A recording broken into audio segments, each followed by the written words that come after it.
জুলাইয়ের মানবতাবিরোধী অপরাধের পর এবার শাপলা চত্বর গণহত্যায়ও বিচারের মুখোমুখি ক্ষমতাচ্যুত প্রধানমন্ত্রী শেখ হাসিনা। জারি হয়েছে তিনি সহ ৩১ জনের গ্রেফতারি পরোয়ানা।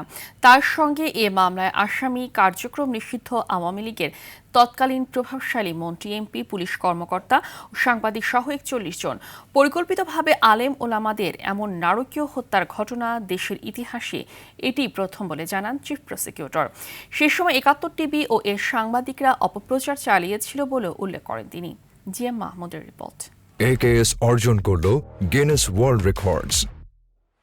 AKS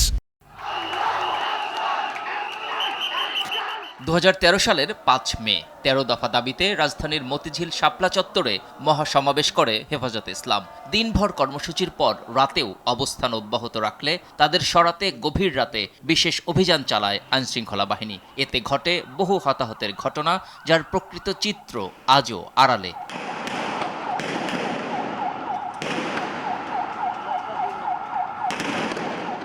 এই ঘটনার সত্য উদ্ঘাটনে, তদন্ত ও বিচারে বহুবার দাবি উঠলেও কর্ণপাত করেনি তৎকালীন সরকার। পরে ২৪-এর ৫ আগস্ট সরকার পতন হলে অভিযোগ তদন্তে নামে পুনর্গঠিত আন্তর্জাতিক অপরাধ ট্রাইব্যুনাল। দীর্ঘ তদন্ত শেষে প্রসিকিউশনের আনুষ্ঠানিক অভিযোগ আমলে নিয়ে সোমবার পলাতক শেখ হাসিনা সহ ৩১ আসামির নামে গ্রেপ্তারি পরোয়ানা জারি করে ট্রাইব্যুনাল। মামলায় গ্রেপ্তার আছেন ১০ জন।